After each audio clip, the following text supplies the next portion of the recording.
to Design Deconstructed. This is going to be episode 11 and will be the first in the series of breakdowns where I go into my work on End of Dragons, our most recent expansion pack that is set in Cantha. For this expansion, I was part of a two-man team for narrative design. There were a number of other designers who helped us out with encounters and rewards and other system type design work. But for the most part, it was myself and Connor Fallon who built the entirety of our End of Dragons storyline from Golden Path. So this was a monumental task because in previous expansions we had similarly scoped storylines, but there were at least 3 or 4 designers on those, so we had a bit more on our plates individually as well.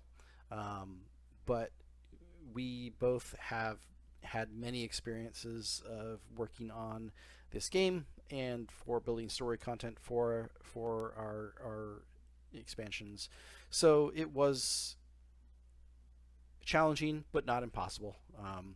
Even though there were a number of times where we probably could have benefited from having 1 or 2 extra hands, we did a pretty decent job, I would say, and I think that is proven out by the reviews that we have seen so far, where a lot of people have commented on the quality of the storytelling, the quality of the narrative design, and just the general sense of the expansion as a whole. So I'm very, very proud of the work that we've done for this expansion, so I am really excited to get into talking with you about the content that I built for End of Dragons. And we are going to start with the first chapter that I worked on, which is Chapter 5, or as it is called in the game, the Scenic Route. It involves part of an open world step and then goes into an instance. I had a hand in both, but for the most part I was chiefly responsible for the story instance of this chapter. And then from here I go into the rest of chapters 6, 7, 8, and 9, which are also my chapters. So we're going to go pretty much back to back here for a little while before we go back and jump ahead. So again, the purpose of these Design Deconstructed sessions is for me to go in depth into my process, how I built things, why I built things, the reasoning behind certain decisions that are made. I get a little bit into the technical details, but I try not to get too far down the weeds because this is not an attempt to be super technical. This is more just to hopefully give a little bit of insight into the design process that I use.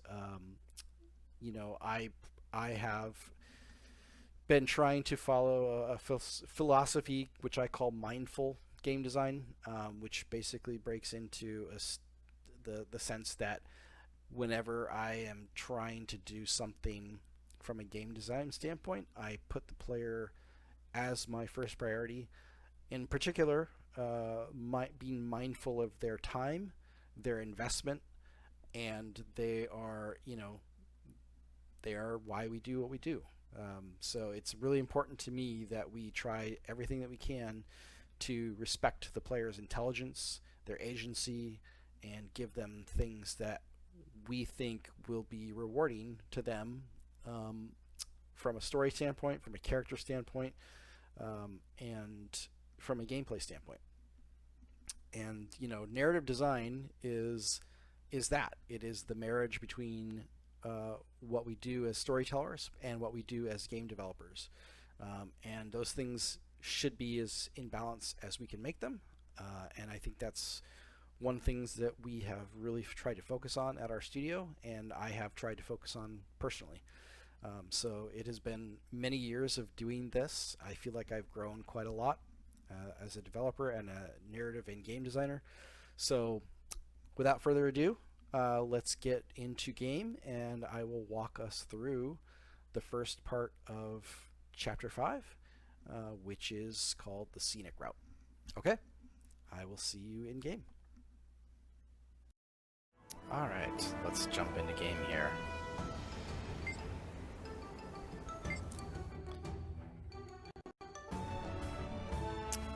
Starting off with Chapter 5, which takes place in Setung Province.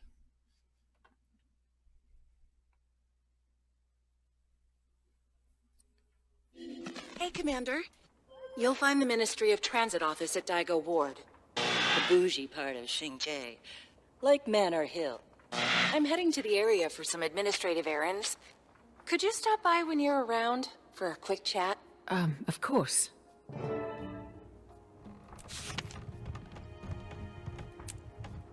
Okay. So as we're heading over here to meet up with Casimir, one of the things that I can talk about real briefly, inspiration for this chapter came from, in part, a real-life experience in 2019. Some of you may or may not know. ArenaNet went through some layoffs, and I ended up out of work. And it was a tough period where I didn't have a lot of options locally. Nothing was materializing for me. And so I started looking far and wide. And one of the opportunities that came out from that was Massive Entertainment in Sweden, Malmö specifically, needed a lead mission designer for their Avatar project. And initially I thought that was going to be a possibility, just due to my circumstances. I had a 15-year-old child at the time, a teenage son. That was going to be hard to navigate that. But after talking with them, they got me really excited about the project, and they had some really interesting things to say. So I took the opportunity and went over there for a couple months. It worked out for me that we were able to make that happen. And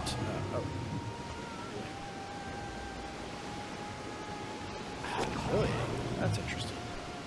All right, well, there's an oversight. Even though we technically have gliding enabled in this expansion, this is a new character. The only thing I have unlocked on this character is Ender Dragons. And so apparently, because I don't have gliding mastery, I can't use jump pads. I'm not sure why that is the case, but we're gonna find our way around the hard way. Anyway, I digress. There is a lot of things that you have to do when you travel to another country, especially when you're relocating for work. You have to get lots of paperwork for work visas and various things. And when I got to Sweden, I had no shortage of forms that I needed to fill out and various things that I need to do to sort of square myself away to be able to work in the country. And one of those included going to the immigration office, and I had to go and do that, and that experience is exactly what I have players doing here, which is you go into this giant room, you take a number, you wait your turn, and, you know, it's a fairly long, wait to have to get seen, and to have somebody help you get the right transit papers, and papers for working and for residential applications and all that stuff. And to top it all off, because when I ended up over there, it ended up not being the best opportunity for me. By the time we got everything settled up, things in my personal life had changed fairly significantly. I got divorced. I was in the process of getting divorced. We were selling our house, and there was a lot going on. And I got there, and it just wasn't a good fit. And I realized that I need to come back. And so, to make matters worse, not only did I have to wait in line at those facilities to get paperwork to stay, I then had to go back and tell them, by the way, I'm not staying, and I had to go get other papers that said that I needed to leave the country. So yeah.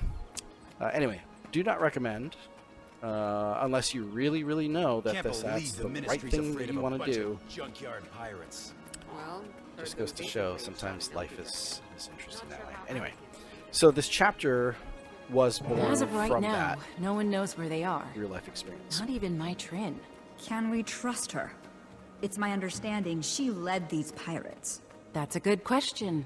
We'll be keeping a close eye on her. What I wanted to ask you is, can we trust June? Her relationship with the Aether Blades is a concerning matter. One she'll have to answer for. But Madame June is not a traitor. Empress N is certain of this. Understood. Well, I have to get a trade deal in front of Minister Ishikawa soon. Please apprise us of any Aether Blade developments. Of course. One interesting note here. This is an example of something we've been doing more and more for story steps that take place in the open world. We have characters that are on what we call visibility channels. Basically, it means that these characters are always here, but you won't see them unless you're on this particular story step. Once you go away and you've completed that story step, or you haven't been on that story step yet, these characters will no longer be visible to you. You won't be able to interact with them, and it's kind of a neat little technique, piece of technology that we've got in the last few years, and we've been making more and more use of it because, you know, we have a lot of things that we can do in the open world, and not just pile all players into an instance to have a simple dialogue like this. So, yeah. So, I guess we're working with my Trin now. Never thought I'd see the day. Do you suppose we can trust her? What choice do we have? She knows Anka. And for what it's worth, I felt she was sincere back there. She's committed terrible acts. The people of Lion's Arch deserve justice. But it has been 8 years. There's gotta be space for people to change, to grow. We're all learning to be better people, right? Maybe. Well, I just want to say, thank you, Commander. I can tell you're trying to be more diplomatic lately. Whatever I can do to make your job easier. One interesting narrative note on this as well is we had some back and forth on this exchange with Casimir. Specifically, one of the things that we did a lot of as we started developing End of Dragons was when we knew we were involving my Trin, we had a lot of both positive and negative connotations to that, because while she was a memorable character from previous content, specifically Season 1, of Living World, there are a lot of things that my Trin did as a character that we would consider to be unconscionable acts now. Looking back through the lens of history, she would be a character that we would see as a mass murderer potentially, because she did lead an attack on Lion's Arch, in which many people were killed because of Scarlet. So we initially had attempted to kind of try to humanize this character, my Trin, because that's one of the things that I think we often try to do in our content, and our narrative as well, is to try to put a human face on characters, even ones that have numerous sort of acts of evil on their side. Because, you know, villains are often the heroes of their own story. They see themselves as, you know, fighting for the cause that they believe in, and it may not align with your goals, or their methods may be harsh and cold, and so you don't want to negate that, but at the same time you don't want to necessarily demonize them into cartoon characters twirling their mustaches, you know, like, I'm so evil, ha ha ha. So, you know, it's a fine line to walk, and this example comes to mind because we had this voiced here where Casimir says, what choice do we have? You know, she knows Anka. For what it's worth, I felt she was sincere back there. She's committed terrible acts. The people of Lion's Arch deserve justice. But it has been 8 years. There's got to be a space for people to change, to grow. That's, I think, very much the sentiment we are trying to convey about this, that, you know, that my Trin does seem to be showing genuine remorse for the things that she did. She can't take it back, but she is seemingly trying to not let that be the only thing that's her legacy. So it's an interesting note. I'd be curious to know if people think that we hit that well. That's a very delicate line to balance on, and so I think we did the best that we could. But I would love to hear if people think that we missed the mark a little bit on it. The ambassador was just updating me on your encounter, or lack thereof, with the Aether Blades. The one called Anka staged a mutiny. We just missed them. You have an intriguing air about you, Commander. You fail continuously, yet it does not seem to impact your morale. Your I love this line efforts from the have been remarked upon. The Empress appreciates all you've tried to do. I'm not finished yet. Once we get to New Kyning, we'll deal with the Aether Blades. We have every faith in you. Now, please excuse my brevity, but there are matters here that demand my attention. Anything I can help with?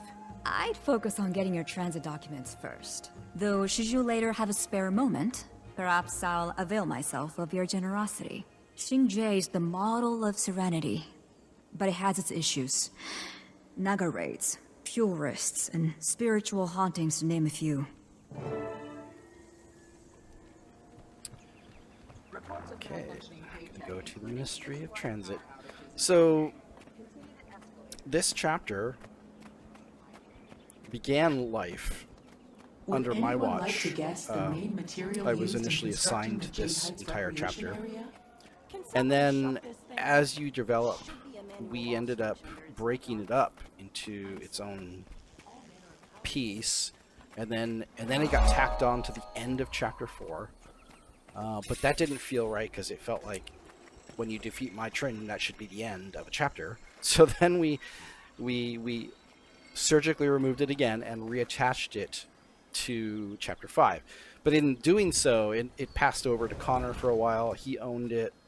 He owned most of the back half of the implementation, and then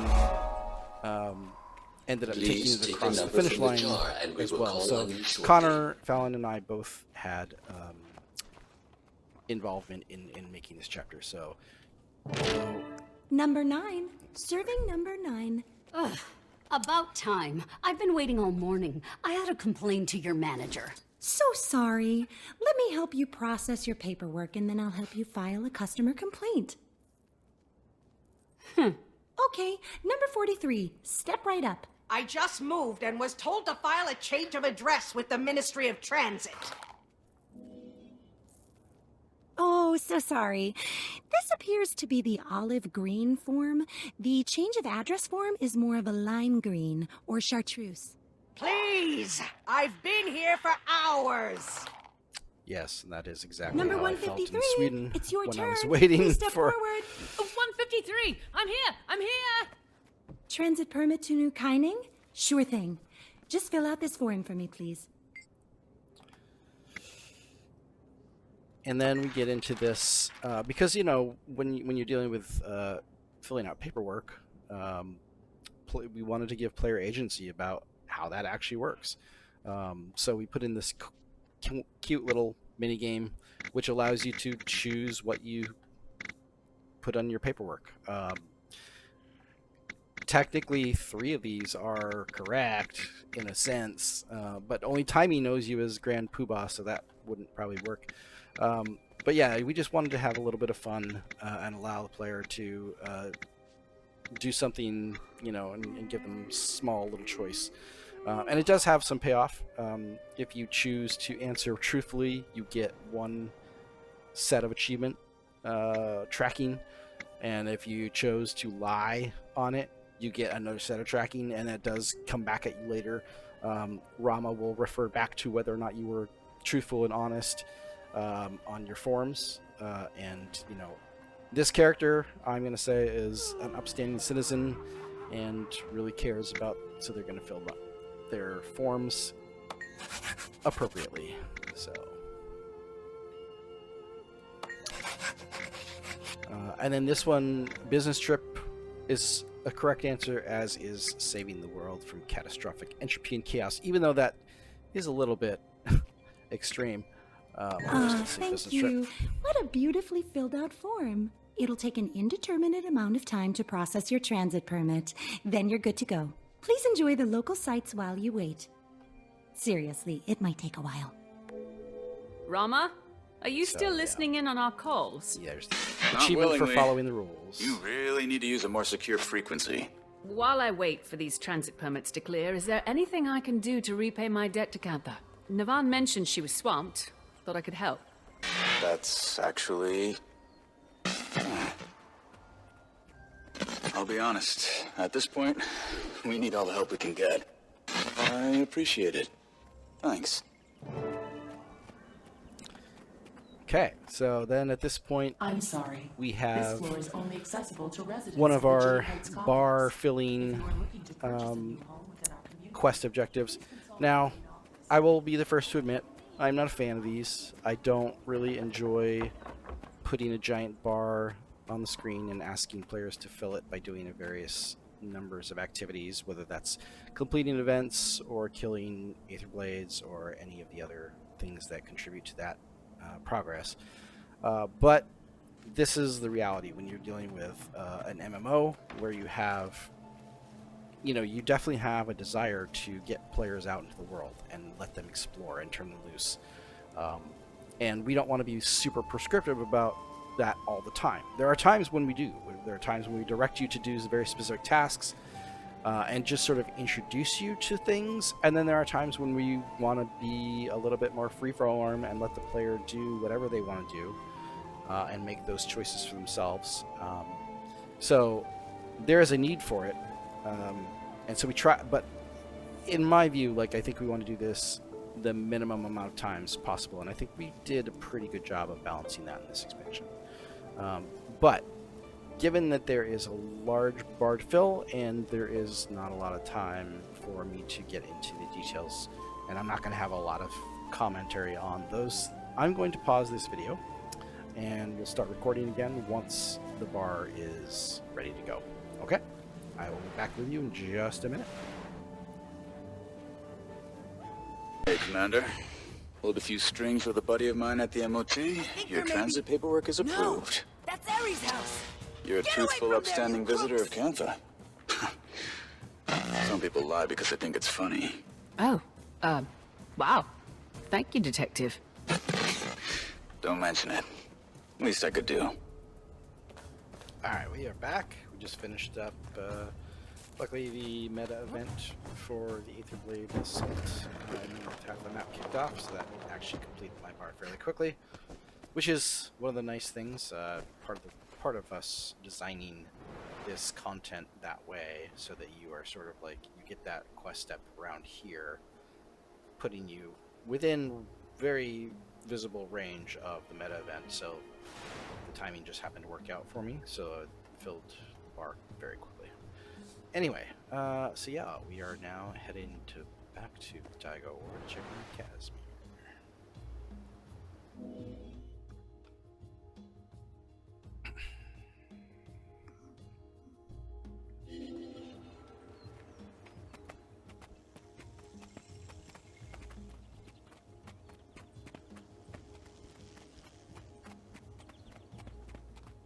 hello, I am the Jade Heights gatekeeper. I'm here to maintain a safe and pleasant environment for our residents. Damn your residents. Hiding in mansions while the rest of us suffer. Violation detected. I'm approved to travel. When's the next transport to New Kyning? Transports are booked months in advance, Commander. The best bet is to sail yourself. Or maybe you could ride your Elder Dragon. I'll stick to the boat. Thanks. Many are apprehensive about our reopening. Just, hello. And that we're excited to welcome Kantha back to the world. We want to build a warm relationship. Would you say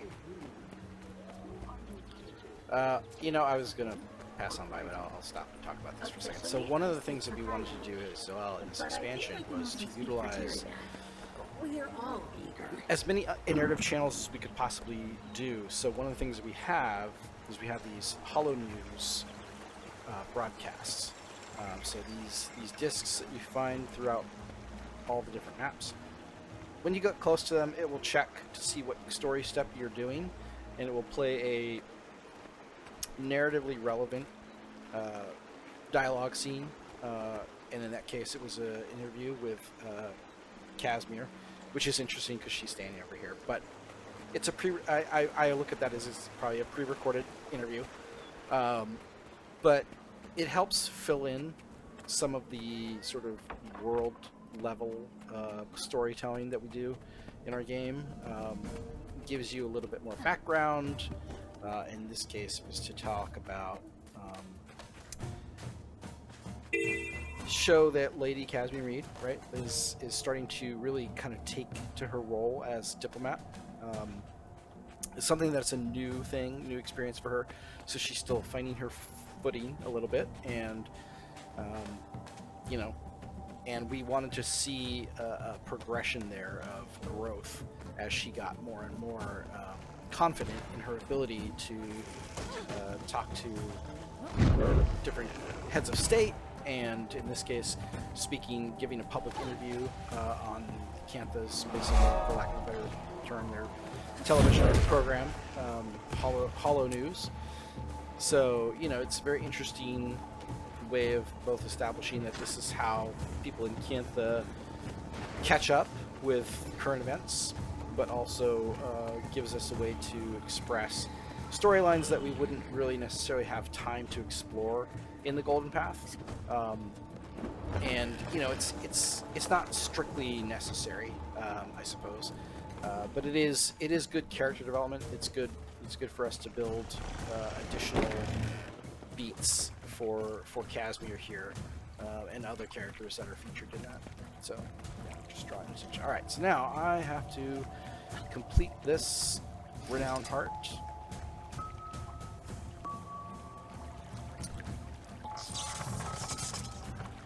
In order to acquire my boat. So I am gonna keep recording for this, even though this also has a bit of a film noir quality to it. I think this will fill up fairly quickly in comparison as well. I probably could continue to fight in meta and get through this part fairly quickly, but I like boating around, so it's one of the more fun and relaxing things in this expansion. So just take down more overblades. Oh, I take it you're the wall, or some cheap version of it. Excuse me. As an official of the Ministry of... myself. Get him! One note I will say, I apologize in advance that because I wanted to show all of the things that our story content has to offer for this Deconstructed videos, I created a new account and brought this character up to level using Boost. But that means that I do not have access to a lot of the things that I've come to rely on as a player in our game. So I am doing my best with a build that I'm not super familiar with and not super happy with. It's definitely not as robust as my Daredevil build, which I don't have here, because I don't have so things will take a little longer to kill combat-wise. But part of the reason I also wanted to do this is I wanted to show you experience, talk about a little bit about how we have to design all of our expansions. We have to do this. We can't assume that a lot of our players are definitely players who will have all the expansions, all the content, they'll be playing from launch. But there are also players who will just have the core game, which is Life, as well as Dragons. So we have to make sure that that experience is satisfying as well, so that you acquire previous expansions. So I encourage players to get the other expansions because there's definitely some benefits to having masteries and mounts in a way that while you do get some very basic functionality of both of those as owners of Ender Dragons, it's not quite the same. But you know, we have to test all those different scenarios. So this is an example of where we're looking at how to make this experience and the story where you don't have access to every single mount and every gliding master and those sorts of things. So it does present other challenges because it has to be fun for that sort of minimum level of investment from the player, which is one of those interesting game design challenges. But I'll talk a little bit about what that means as we get towards Kaining. We unlocked gliding at a very basic level when you first arrive in Setung province, but it is not. You do not have the gliding masteries, so it is not as robust.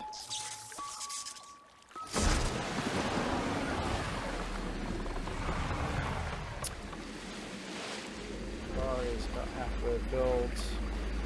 Some more.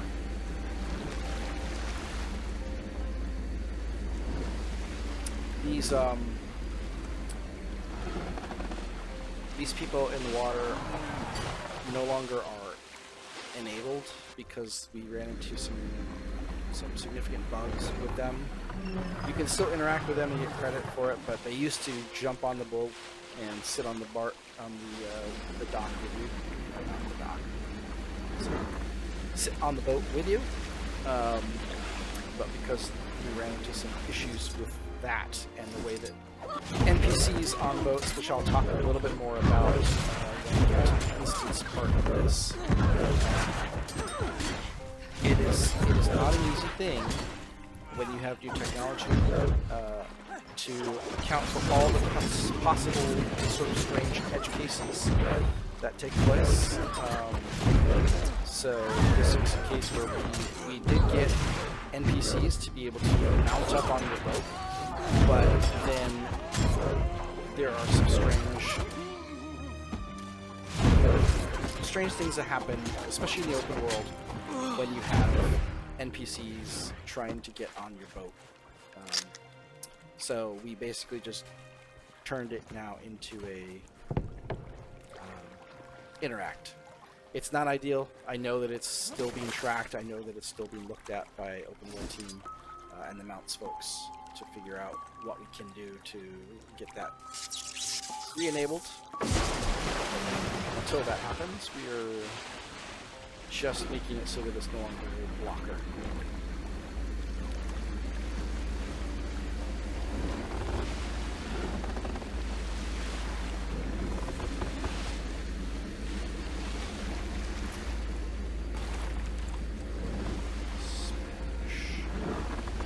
There's something satisfying about running into things in the water.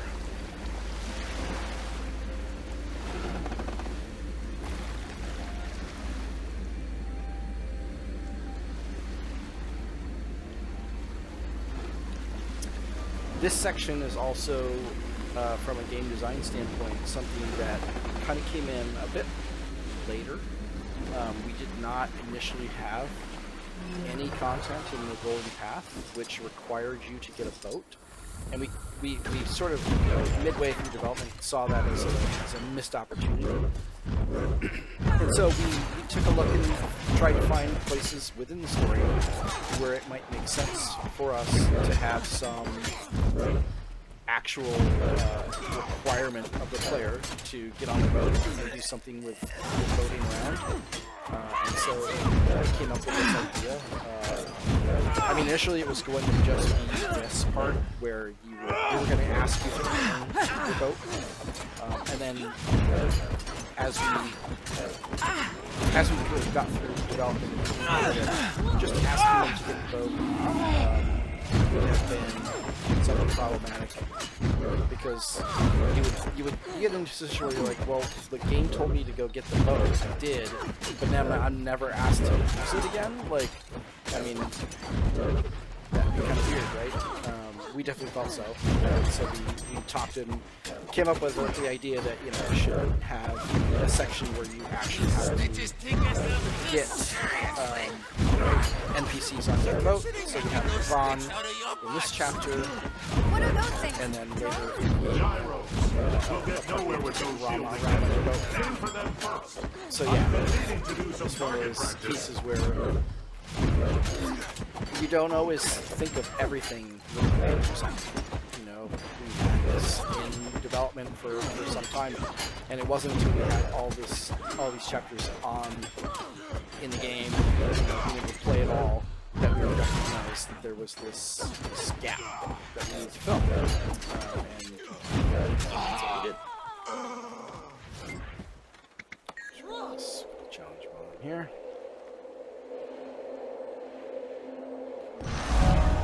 Statue of this bestest boy.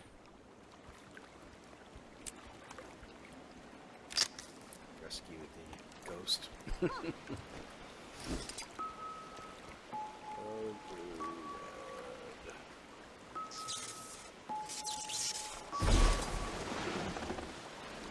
Yes, we've used this Simon Says minigame quite a bit in this expansion.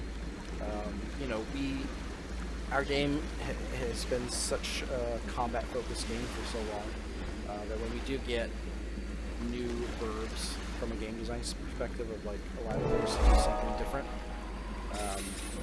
we try to make use of them. Focus on the gyros. That should help us destroy his shield. That's the meta. Alright, so we now have just go buy our own boat, which we will do.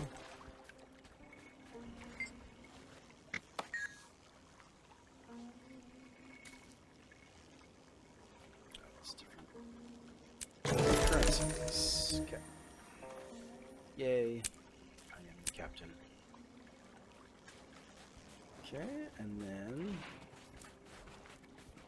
get to this is one of the cooler things about skiffs, in my view, is being able to gyros. Gorik, I have a boat and travel permits. Ready to head to New Kyning? We're waiting on you, Commander. I hitched a ride in Jory's fishing boat. How'd you get your permit so quickly? Oh, I was in and out of the Ministry of Transit in 5 minutes. Very friendly clerk. MOT wait times are pretty much a crapshoot. Commander, I'll meet you on the docks. Oh, Commander. Navon would like to hitch a ride with you.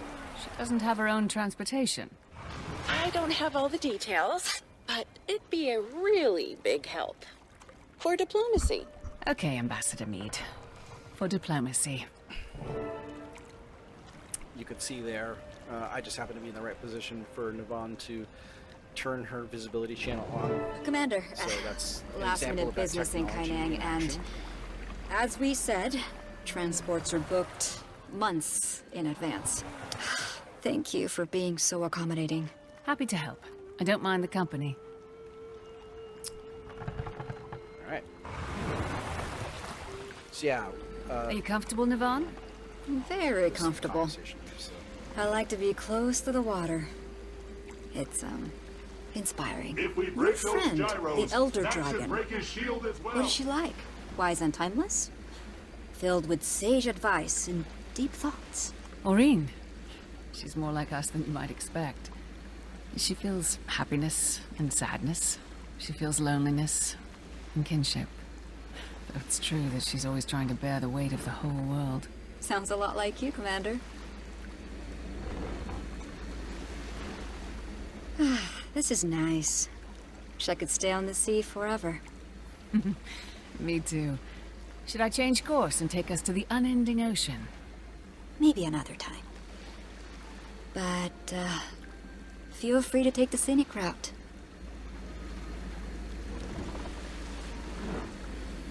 Yeah, so as I kind of alluded to earlier, getting Navon in the open world to be on your boat was no mean feat. There's just so many things that you have to account for, like the fact that if I dismount or toggle the anchor, everything's fine, right? She stays on the boat. But if I disembark, Focus on the dismount, gyros. That should help Navon us will end up destroy in the his water, shield. and you will get a tracking bit put on you that says that you, again, caused a bit of an international incident by getting her soaking wet. Which is kind of funny because, spoilers, she will be revealed to be more than she seems. So there's some cheeky dialogue here that alludes to that fact when she talks about, always feeling a connection to the water, because she is indeed a salt spray dragon named Kumba. So, and let's see. Something else I was going to bring up before I pop into the instance. But yeah, there's so many different things you had to account for with regard to player taking Navon on a tour of Xingje. What would you do? What do you do if you toggle anchor and run away and then the boat disappears? What do you do if you have a party of players? We cannot hurt him unless we break that charge of his. There are just so many different permutations of how to get an NPC on a boat that doesn't break players. And I don't feel like I want to go into every single one of them. That would probably be its own episode. But needless to say, Connor had to do this implementation, and I am loath to think about all the different ways in which he had to script the edge cases, because it's not fun.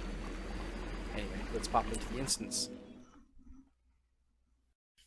So this instance is all me, full implementation by me from start to finish. Is one of the first instances that I got for working on End of Dragons, and so I had a good long time to work on it. What you saw there is a design hack that I did, because we have no way of knowing whether you were on a boat, and mounts do not always make the transition from map to map. So what I do in this case, a little design hackery, is I actually spawn the player at this point, but above the ground, above the water plane, and then right at the water plane, I put a tripwire that as soon as the player hits it, forces them onto a mount, reads in their mount skin for their boat, and sets that up, and then spawns Navon on the boat.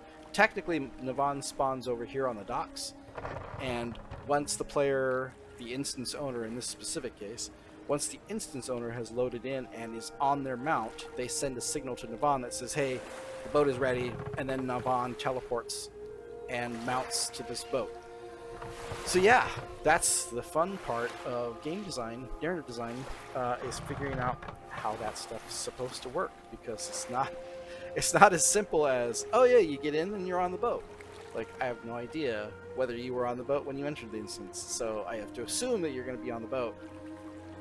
Once you do enter, do all kinds of crazy shenanigans. Now, one of the things that I also will talk about is, for Path of Fire, we got these, what we call dynamic instance boundaries, and that means that this area that's got the red shaded portion is quote-unquote out of bounds for your character. It basically means we don't want the player going outside of this area, because it causes all kinds of headaches for us as designers that we do not have the scope to contend with. And so in this case, because we want to set up a scene here on the Kaineng docks, I really had to build a very specific channel that forces you to go straight where I want you to go, and not have total freedom to just go wherever you want, because this is where you're going to have that scene. And while we could allow players to explore, and they could dock over here and then get off and walk, and that would break certain things, or they could get over here and see things. So like, we didn't want to do that in this case, so we just put a very, very stringent, like, sail in this way. It's not our favorite method, but sometimes that's what we have to do. One of the other things that I will say for this expansion that we got. I'm beginning to regret asking you for a ride. So yeah, that's what I was talking about before, where if you accidentally dump yourself into the water, Navon is not so happy. But it is what it is. Okay, so back on the boat.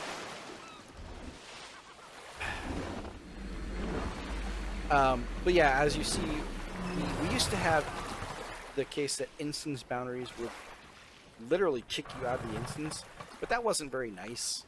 It's not the greatest experience because players sometimes, especially with mounts, can be going super fast and hit that boundary, and before they even know it, they'll get killed. So what we did for this expansion is all of our instances have these what we call soft instance boundaries, which means that it'll dismount you if you're mounted, and if you are, and then push you back, right? So it basically just forces you back into the instance. Oh, wow.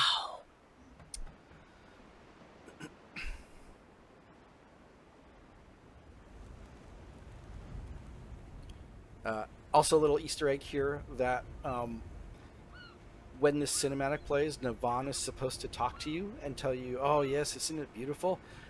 She doesn't do that if you drop her in the water because she is pissed. So that was a nice little character thing where, like, yeah, she's not happy with you, so Commander, she has nothing you can talk to over say. here. Oh, She's just like, could you yeah. not?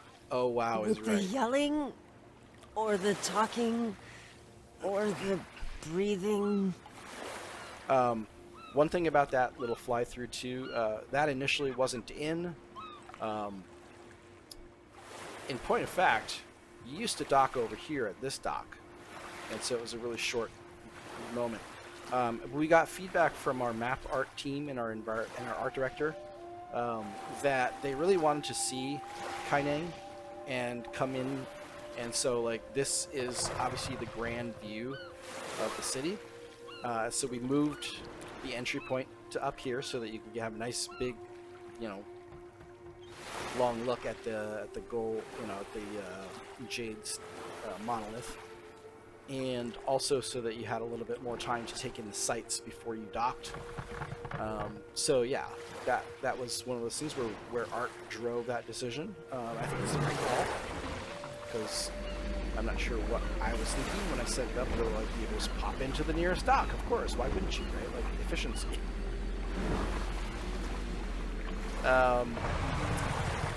That also didn't used to be an in-game cinematic. It used to be an actual fly-through, like that would take your camera away. I mean, it still takes your camera away, but it does it in a different way. That's a technical detail I probably don't want to get into right now.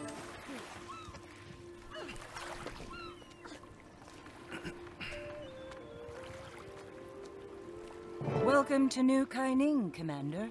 This is incredible. Well, you'll get plenty of opportunities to explore. But right now, we're on the clock. June has a jade processing site nearby. Gork's there now, checking for any sign of the Aether Blades. I'll leave you all to your business. Good luck with the Sky Pirates. It was, interesting ride, Commander. Thank you. Yeah, she's not happy. Still trying to tune out those voices from the mists? It's not the voices. It's the grog. We should probably get you something to eat before we have to put you in front of people. Really? Should I prepare a filet mignon for the prisoner? That sounds swell. I'm sure we can find something. Well, I saw a noodle stand on the docks. Let's move, Mai. And if you try anything funny, you'll be fiend food. Aye, aye. So here's a case too where this is a good example of where we did a thing where we put you in a following speed. So this is not the speed that the player normally runs at, but it is the exact speed that the NPCs move at, so that you can keep New up with them Kaining is really something. without having to stop and start. I remember when I first saw... Unless they stop. Don't make small talk, Mai. That demented mass murderer in your head almost killed me once. Yeah. Fair point. But You survived, right? And I wasn't even there for that. You worked for her. We also put a thing and there's on plenty of Marjorie blood on your and hands, Mai too. Here where if you Captain Ashford fall comes to behind mind. and go off Who? and explore Captain on your own, Theo they'll wait for you. Ashford. He Nicely. had a husband and a kid. So all You I do is assassinated him for his get seat on the close to them captain's again, and council. they'll Oh, pick back up again. right. Dragon Bash. These are all little things that we have Captain's learned Council. over the years to try to So make it's it coming so that back to you. players Look, have a better time. I'm sorry following about NPCs, Theo which is Ashland, not the okay? funnest thing in the world to do. Ashford. Ashford. And I'm sorry about what happened to you. And everyone in Lion's Arch. I'm not the same person. Scarlet made me feel like a part of something bigger. I was... Just following orders? Contrition won't bring back the dead, Mai. What should I do then? Should I self-flagellate until I die? What do you want from me, Delacroix? I want you to get out of my face. Yeah.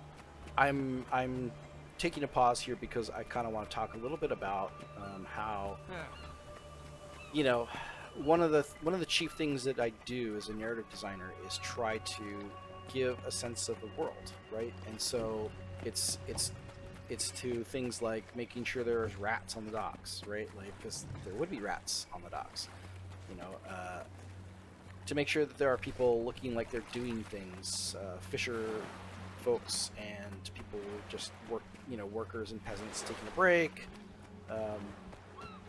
you know, all these things that they seem simple, but they do need time to work. They need time to be set up. They need time to be tested and vetted and make sure that it, you know, feels legit, like a place that you would, you know, expect to see. Did you ever think we'd live to see Cantha reopen to the world? Only in my dreams. I've always pictured boarding a massive ship sailing the world. Including ambient dialogues. So, yes, as you explore the docks area, there will be things that you can run into, and we, of course, you track it by an achievement. So here's a cargo manifest. Put this on so that I can see, and then one thing that we've been doing also recently, which I think is really helpful, is putting hint text on all these things so that it's not so hard to find what you're looking for, or if you get like 7 out of 15, you know which ones you're missing, so that you can go, you know, try to find those ones before you. Did you renew the fishing permits like I asked you to? We'll be fine. No one ever asked to see them. It's just a rubbish hoop they make everyone jump through. Well, let's hope that doesn't come up at my dinner with the Minister of Trade tomorrow. Special note on these, all of these ambient scenes were written mostly by me. I did hand them off to Indigo, but a lot of the content for those ambient dialogues in this particular instance are all of me. These journals are pretty much all of me, my writing, which I'm particularly proud that I was able to actually get a little bit more writing out of this chapter than typical. Is this the dude? Yeah, this is the dude. I nearly put in an option that if you had Mystic Clovers, because this guy's asking about whether you have Mystic Clovers because he'd like to use them for bait, which would be a terrible, terrible, terrible idea. I very nearly put in an option for players to offer a Mystic Clover to the guy to use as bait. However, I think that while that would be funny and players might appreciate it, Mystic Clovers are not something I want to just let players throw away. If you know anything about them, they are a legendary item that you use to craft legendary weapons or armor. They are not something that you just, you know, throw around willy-nilly. So I decided in the end not to provide that option. There's probably a solution where I could have made it where you do give it to him, but then he gives it back so that you're not out one Mystic Clover, but anyway, I didn't take it to that level. Sorry, I'm going around and hitting all of these premium tour things because I know where they are, because I built this instance, and so after you playtest a thing for 100 times, you kind of get to know everything there is to know about it. This ambient scene, which I'm going to walk into here, is one of my favorites, and not the least for many reasons, but not the least. New Kaineng law clearly states that merchants must provide a reasonable return policy when the customer is dissatisfied. But such laws don't apply to purchases of consumables. That's why they included the term reasonable. That is because you cannot easily... 1 second. Cannot easily return such consumables the way we can. What? Why has your face turned that shade? Excuse me. Yeah, so, this is one of the things that I've always wondered about Tengu, is that, birds are quite comfortable regurgitating food for their younglings. So, why wouldn't they be able to do this? So yeah, I wrote that scene as just a fun joke, and the best part about it is that the Tengu that we got cast for this was Matthew Mercer, so I can put on my resume sometime that I got Matthew Mercer to make a regurgitating noise. It will be my proudest moment. But yeah, all these were basically an attempt to help build a sense of what Kaineng City is like. So you get to talk to people, you get to experience some of what it has to offer, you get to know some of the locals a little bit, learn about Junlai Jade, learn a little bit more about Jade Tech.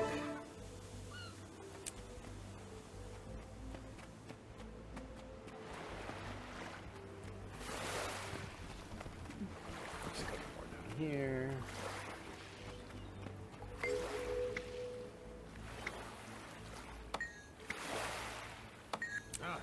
And these are minor little things, but to me, these are the sorts of things that I think a lot of our players, and myself included, and I'm only blowing through this stuff because that's not really the point of these sorts of videos, is to get into that stuff in detail, and maybe I'll do that in a different format some other way, to take a look at these more.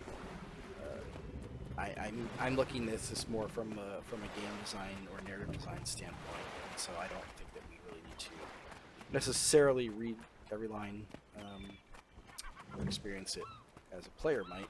With borders opening, have you thought about heading north? See where the other Tengu settled? I don't know.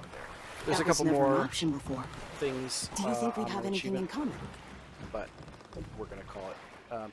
One that I will say that these are the sorts of things that we also do is foreshadow or forewarn. So here is a review of a sushi restaurant, which you learn is called Nika's Blade.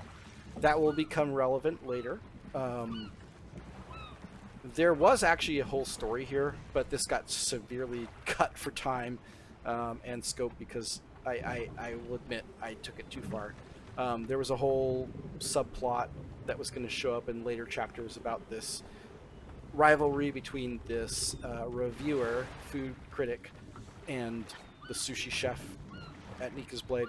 There's still a little bit of it there, but for the most part, it was reduced to just the review and then a very brief moment, which I'll show you in later content. Alright, so here we have an opportunity to buy my Trin's noodles. One thing that I will also say is, as we were walking, we have this great exchange between my Trin and Marjorie, where Marjorie really lays into Mai. Like, there is no love lost between these two characters. Marjorie hates my Trin, in part because, and we'll actually get to see this when we bring season 1 content back. Marjorie was there when my Trin committed her first sort of real public crime, where she killed a counselor on the Captain's Council in Lion's Arch to try to get his spot. And Marjorie was assigned by Logan Thackeray to investigate that crime, and she did, and uncovered Mai's plot. But you know, Marjorie is obviously is a private investigator and a part of law enforcement. As her background, she has a very justice-oriented mindset and does not believe that Mai Trin should be roaming the streets. And you know, we've only sort of given her special dispensation in this context because she does have a connection to Anka that we need. So you know, she's here because we do need her for this mission.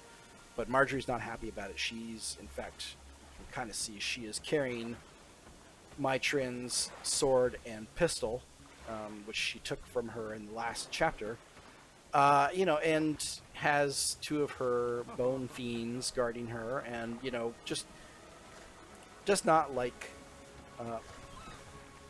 Mai Trin at all. And so we wanted to give the player an opportunity to also kind of weigh in a little bit here.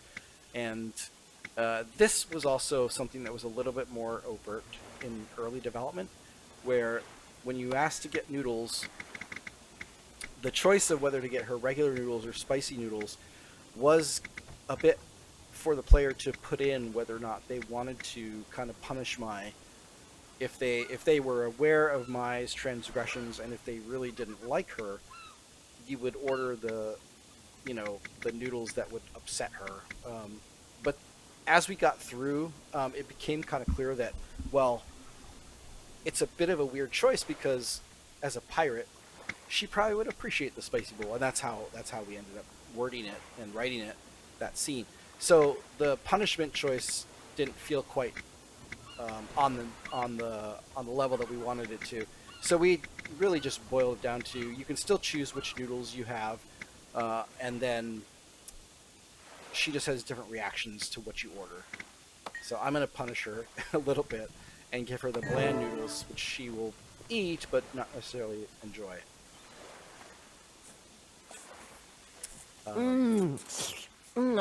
Well, she does enjoy them, but... Oh, yeah. My, there are people looking at us. Thanks. Little bland. Gods, if you're done embarrassing us, maybe we can... Watch out! Run! Everybody run! Sounds like trouble. Alright, so before we go off in combat, I want to talk a little bit about a couple things. One was that scene there with Mai Trin slurping the noodles. We got a custom animation, which we don't often do, but we requested that early enough that they had the time on their schedule to do that, and it is amazing that we have that, because, my god, her slurping that giant bowl of noodles is the best. It's one of the proudest things I have in this expansion. But also, trying to get that to work was not an easy feat either. You think sometimes that, oh, these are just simple things. It's an animation and a couple of props. You know, you put the chopsticks in one hand and you put the bowl in the other. Yeah, it doesn't always work that way. We actually showed a very funny behind-the-scenes thing on our Twitter feed, where when I first implemented that, I finally got the bowl in her hand, which was no easy feat. But it was like 4 times bigger than it was supposed to be, so she just had this giant bowl of noodles. Hilarious moment. But yeah, so finally got it to work, and finally got the chopsticks and the bowl in her hands the way that they're supposed to. And we have to do a lot of sort of hackery to get stuff like that to work. And then also of note, because Marjorie took Mai Trin's weapons, the only thing Mai Trin has is she picked up a bottle on the ground nearby, and so she's got bottle throwing abilities. And then last, before we go to the fight, one of the things that I'm super proud that we did for this expansion as well is we've had these sort of iconic characters in the game for some time, but not always been consistent about making them feel like who they are in combat. So, but one of the things we did this time is we made sure that, hey, Marjorie is a necromancer, so she, of course she would summon some minions, but she specifically also is carrying Belinda in her broadsword, or not broadsword, katana, rather, which makes her a Reaper, but she didn't have any Reaper abilities up until this expansion. So we made sure to go through and give her some Reaper abilities, so you'll see some of that in combat now. We did that for Marjorie, we did that for Gorik. We turned Gorik, he was a Hollowsmith, so we actually gave him some Hollowsmith abilities. So, just little flavor things like that really help ground stuff in the world more. That machine's going haywire. Let's shut it down before it hurts someone. Right. Hey, anyway, wanna hand me my weapons? Not a chance.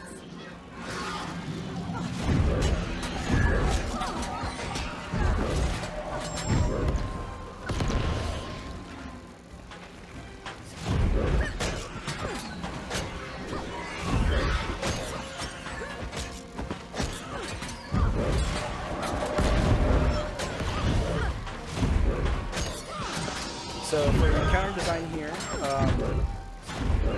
since it's players' very first sort of experience of, potentially their first experience of fighting a Jade Tech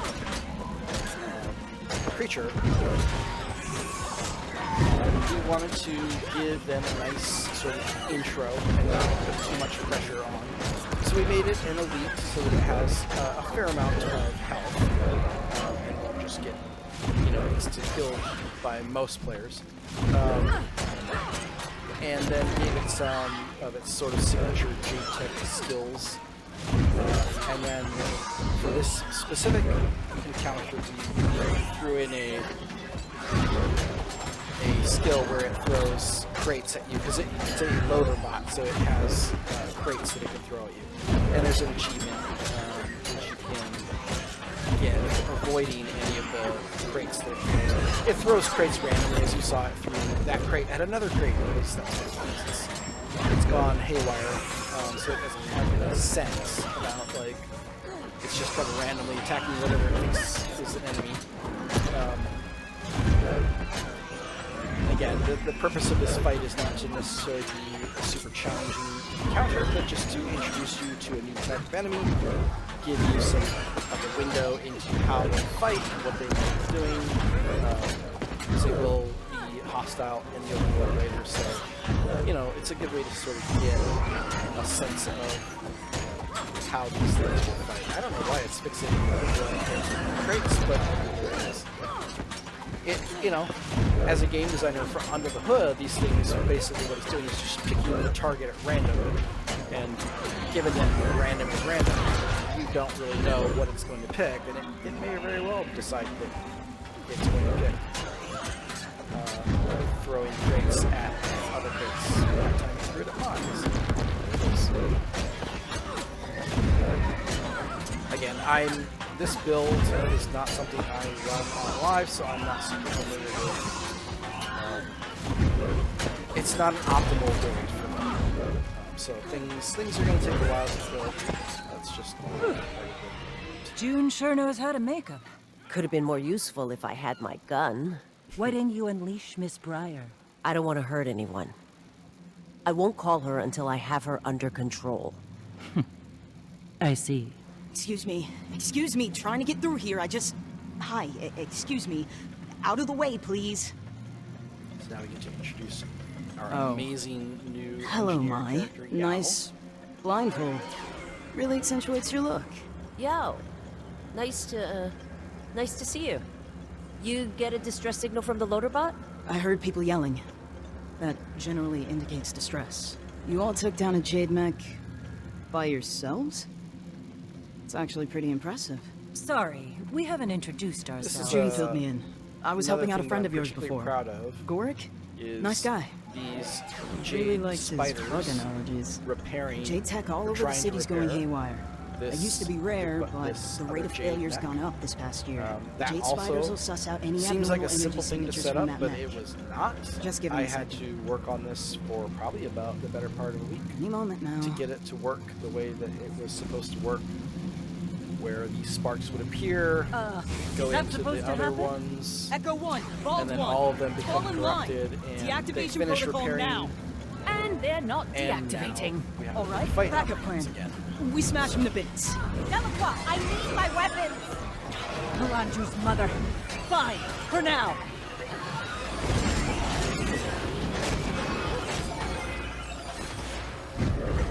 And so now we've given back her gun and her pistol, so she has access to more abilities, and that helps make this fight less tedious. She actually has some pretty good skills and abilities that are helpful. Why is that thing scanning me?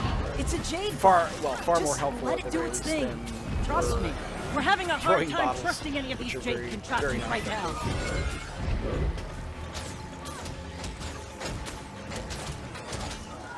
This is also where you get to be introduced to our little buddy, the Jade Bot. He follows us around well, actually, here's an interesting thing. She doesn't do anything in this fight. This is a case where design and narrative kind of fell out of sync a little. It does happen. Right? Like, game development is a fluid process, and not everything you do or everything you plan ends up working out the way you wanted to. So the thing that was supposed to happen in this encounter was that the Jade Bot would be your buddy, and it would come around and it would help you out with some buffs and boost your abilities, so that this fight was more interesting, and you got to see the benefit of having a Jade Bot. Except when we got around to fully fleshing out the design for the Jade Bots, they opted not to have any combat abilities, and they settled on it basically giving a passive vitality boost, which is great. That is helpful, but it's not visually. It's not something that you can really see. Like, the vitality is boosted, sure, but so we considered all the different ways we might be able to show that, and we really couldn't come up with anything that seemed consistent with what the Jade Bot actually does. And so this is a case where we kind of do a little bit of hand waving. It's not the greatest example of narrative design that I have in this expansion because of that, but Thanks for the help. That, what was it called? Jade Bot? Really helped us out there. Yeah? Well, here you go. You can use mine.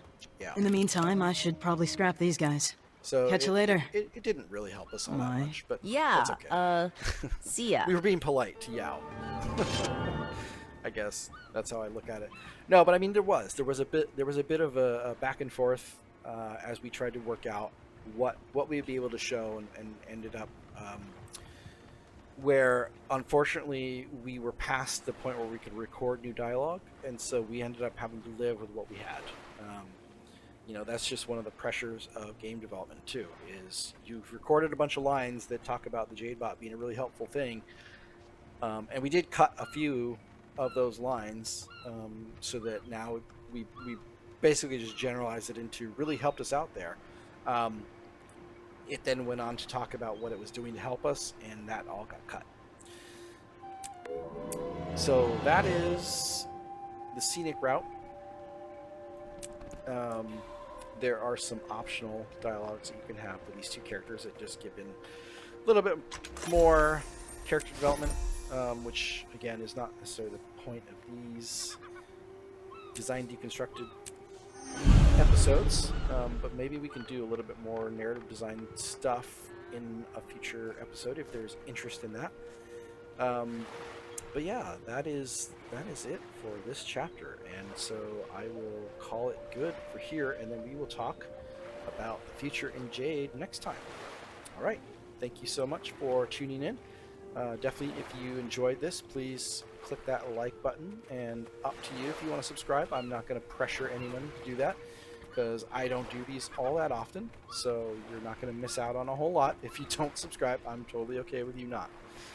I'm doing this purely because it's helpful to me to get into my own process a little bit, and hopefully you all find this really interesting and something that you want to continue to have me do.